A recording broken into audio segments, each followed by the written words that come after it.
नमस्कार बच्चों। अपन लोगों ने पाठ 2 देखा था, द्वितीय पाठ देखा था। उसका शब्दार्थ है पढ़ते हुए और शब्दार्थ लिख लिए होंगे।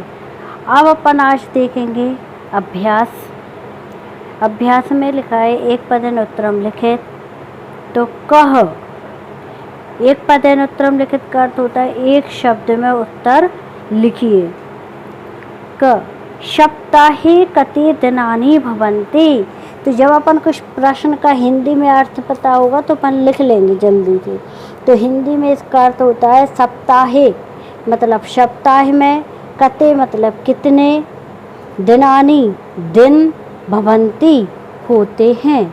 तो सबको मालूम होगा कि सप्ताह में कितने दिन होते हैं। तो सप्ताह में कितने दिन होते हैं? 7। तो अपन संस्कृत में लिख देंगे सप्त। कति तिथियां भवन्ति। कति मतलब कितनी, तिथियां भवन्ति होती हैं। तो तिथियां कितनी होती हैं। तो इसका अर्थ हो जाए, इसके उत्तर में लिखेंगे पंचदश।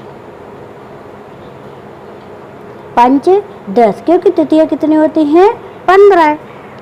अब आएगा सूर्य कसम दिशे उदिति। तो सूर्य किस दिशा से उदय होता है, मतलब सूर्य किस दिशा में उदय होता है। तो किस दिशा में होता है सबको मालूम है। तो इसके उत्तर में लिख देंगे पूर्वास्याम। वर्षे कते मासा भवन्ति। वर्ष में कति मतलब कितने, मासा मतलब महीने, भवन्ति मतलब होते हैं। वर्ष में कितने महीने होते हैं। तो कितने होते हैं? 12 के लिए लिख देंगे द्वादश। चैत वैशाख्यो कहा ऋतु भवन्ति। तो चैत और वैशाख अपन ने देखा था कि 2 महीनों के बीच में एक ऋतु आती है। तो इनने पूछा है प्रश्न में कि चैत और वैशाख के जो चैत्र और वैशाख की कौन सी ऋतु होती है। तो कौन सी ऋतु होगी? बसंत ऋतु। तो इसमें से पर लिख देंगे बसंत। एक शब्द में इनके उत्तर लिखना है बच्चों। इसके बाद आता है सेकंड। इसमें लिखा है एक वाक्य उत्तरम लिखित। अब यहाँ पर तुम्हें थोड़ा सा एक लाइन में उत्तर लिखना पड़ेगा, 2 लाइनें भी हो सकती हैं। तो इसमें है एक वाक्य में उत्तर लिखिए।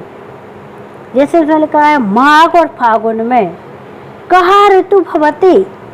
अब यहाँ भी यही पूछा है कि माघ और फागुन में कौन सी ऋतु होती है। तो इसमें तो अपन ने सब पे क्या लिख दिया था? बसंत। लेकिन यहाँ अपन लोग इसकी ऋतु का नाम शिशिर नहीं लिखेंगे क्योंकि इसमें एक वाक्य में उत्तर लिखना है।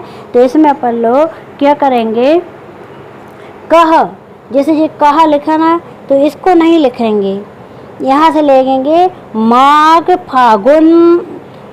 फाल्गुन हो ऋतु, मतलब यहाँ आ जाएगा शिशिर ऋतु भवति, है ना।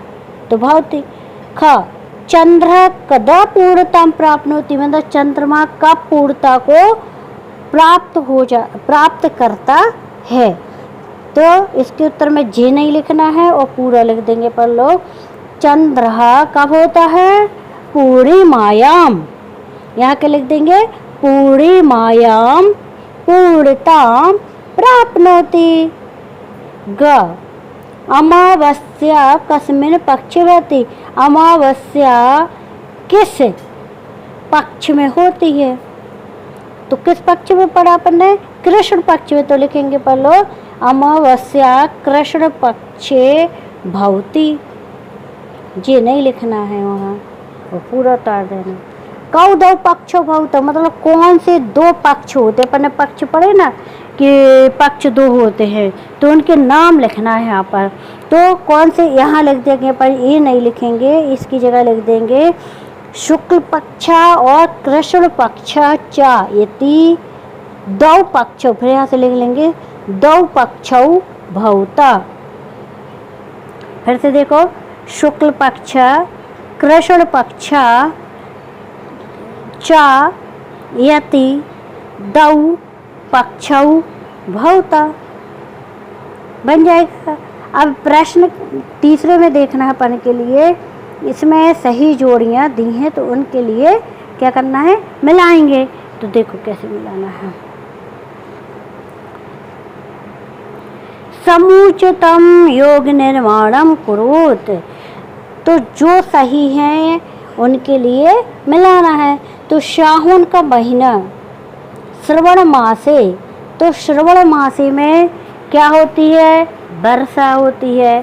तो अपन लोग के वर्षा में का, और मार्गशीर्ष मासे में क्या होती है, मार्गशीर्ष में हेमंत ऋतु होती है। चैत्र मासे में कौन सी ऋतु होगी, तो चैत्र मासे में बसंत होती है। और आषाढ़ मासे में कौन सी होती है, आषाढ़ मासे में ग्रीष्म होती है। और फागुन मासे में कौन सी होती है, फागुन मासे में होगी शिशिर। और कार्तिक महीने में अब क्या बचे बताइए, शरद, तो कार्तिक महीने में शरद होती है। ठीक है, ये तुम लोगों को ऐसे इसके सामने लिख लेना है इनके लिए। पहले का फिर से मिला लें, पहले का क्या है वर्षा, और दूसरे का क्या है मार्गशीर्ष मासे का है हेमंता। चैत्र मासे, चैत्र मासे का हो जाएगा तुम लोगों का पन्ने क्या पड़ा है, बसंत, है ना, चैत्र मासे का बसंत। और आषाढ़ मासे का क्या होगा बताइए, आषाढ़ मासे जी का हो जाएगा ग्रीष्म। और फागुन मासे में क्या लिखा है, फागुन मासे में लिखा है पन्ने से सर। और कार्तिक मासे में क्या लिख देना है, कार्तिक मासे में लिख देना है तुम लोग को सर। ठीक है बच्चों, इतना देख लिया तुम लोगों ने। अब अपन लोग यहाँ पर आएंगे तो इस पेज पर क्या करना है वो देखेंगे। ठीक है,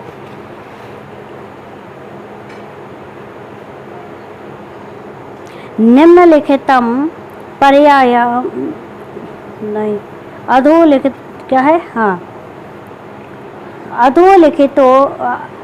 अधोलिखितेषु समुचितम पदम चित्वा रिक्त स्थानानि पूरयेत्।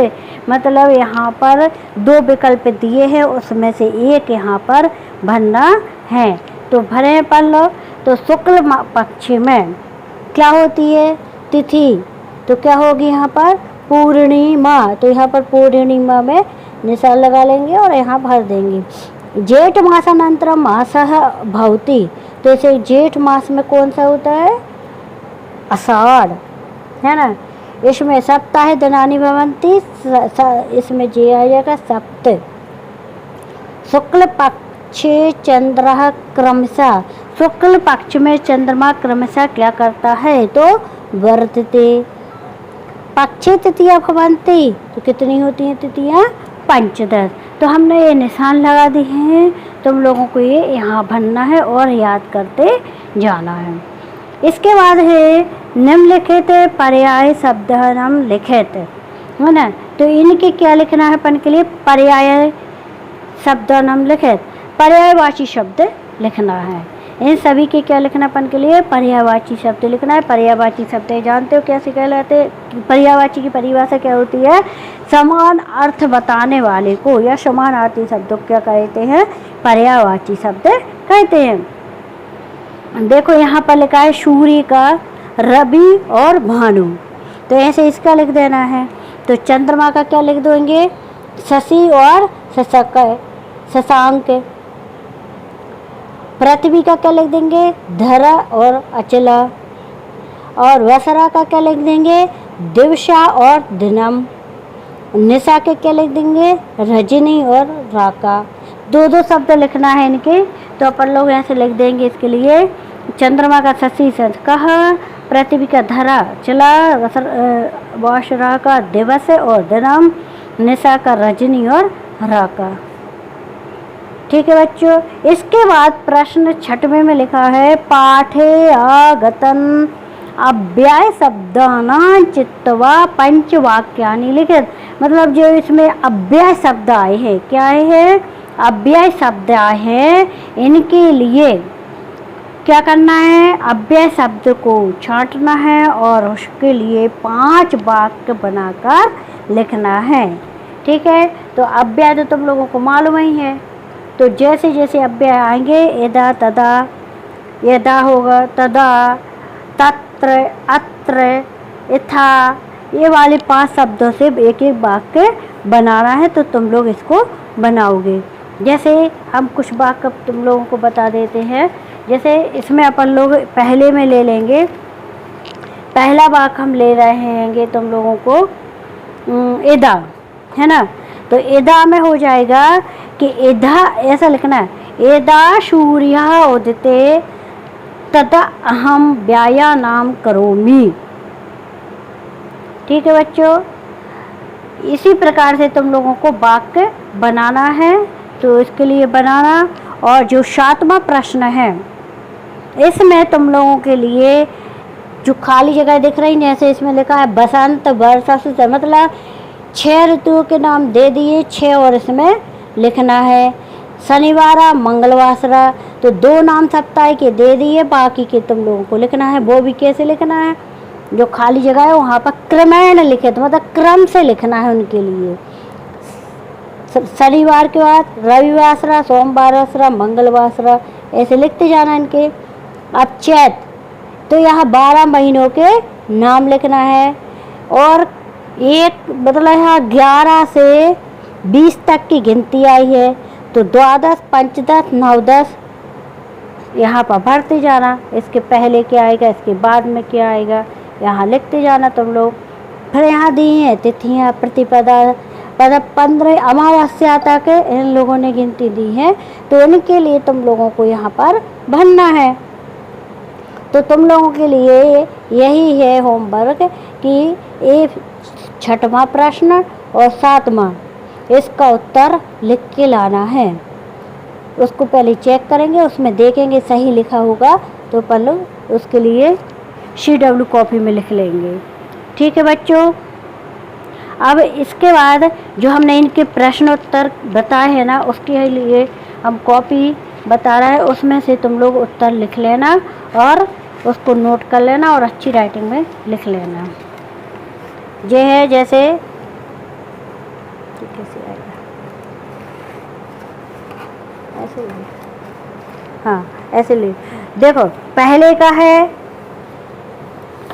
पहले का हो जाएगा सप्त, दूसरे में आ जाएगा पंचदश, तीसरे का आ जाएगा पूर्वाश्याम, चौथे का आ जाएगा द्वादश और 5वें का आ जाएगा बसंत।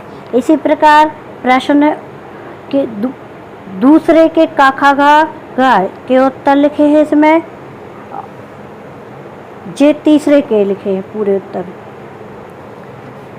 प्रश्न क्रमांक तीसरा मतलब तीसरे में सही जोड़िए, चौथा, 5वां, 6वां हो जाएगा जी। इसके लिए तुम लोग 6वें प्रश्न में लिख लेना, 6वें में, है ना। तो यदा का जैसे हमने लिखा है इसमें, देखें, यदा सूर्य उदेति तदा, मतलब तदा अहम व्यायाम करोमि। जब सूर्य उदय होता है तो हम लोग क्या करते हैं? व्यायाम करते हैं। अहम, अब यहाँ अहम आ गया। एकम व्यायाम अपश्य तदा अहम भयभीत आ जाता, यहाँ भी तदा आ गया। तो ऐसे अपन को अव्यय छांट के और इनके लिए लिखना है। तो हमने ये बता दिया तुम लोगों को। तीसरे में लिख देंगे अत्र आगच्छ तत्, यहाँ अत्र अव्यय होगा, यहाँ तत्र अव्यय होगा, और इथा, यहाँ इथा, यहाँ तथा, तो ये अव्यय हो जाएंगे। तो अत्र आगच्छ, तत्र सा आगच्छत्, और इथा सा निर्दिष्टः, तथा सह अकरोत्। ठीक है बच्चों, ये तुम लोग लिख लेना। अब इस प्रकार अपन ने द्वितीय पाठा कक्षा 7 की संस्कृत का द्वितीय पाठा कालबोध देख लिया, इसका अर्थ देख लिया, पढ़ते हुए देख लिया, प्रश्नोत्तर देख लिए।